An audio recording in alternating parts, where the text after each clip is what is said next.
Are you sure you're up for teaching a class? Lillian asked as she wrapped the leftover ham salad and put it in the refrigerator.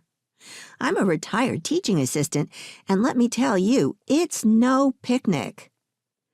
I glanced at the front dining area and watched as Matt, my other employee at the charboard, locked the front door and hung the closed sign.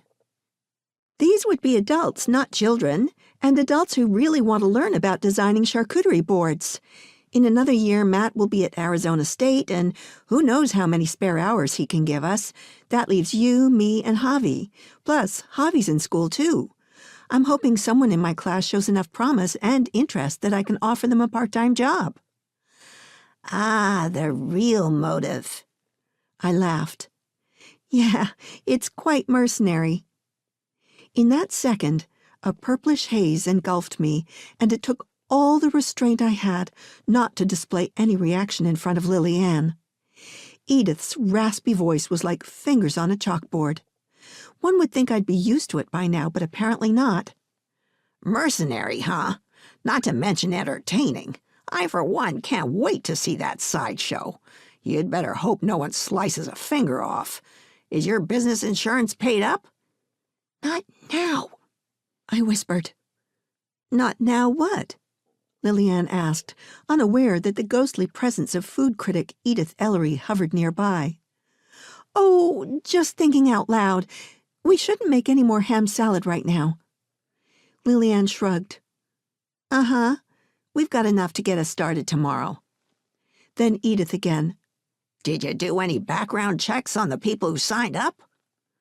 I flashed a look at Edith.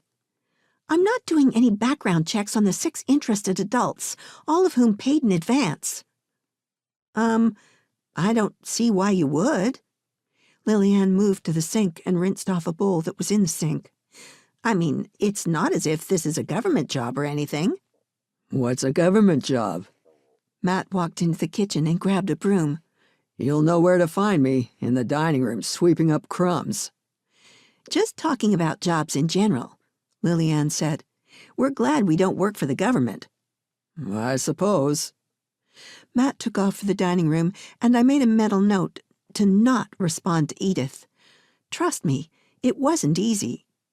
If I told anyone that I shared my rental house with an annoying ghost who promised she'd move on once I found out who killed her, they would have me committed. But seriously, I'm telling the truth. I'm Katie Aubrey, aspiring charcuterie caterer who gave up the fast pace of corporate business to open my own sandwich shop and charcuterie catering in the quirky village of Cave Creek, Arizona. My mother will insist that I did this as a result of a relationship gone sour, but that's not the reason. I'd always been enamored with fancy food preparation and wanted to get a head start before I turned 33 in less than a year. What I didn't count on when my friend Maddie, a real estate agent, showed me this eclectic historical house within walking distance was that it was occupied by its former owner. Yep, Edith.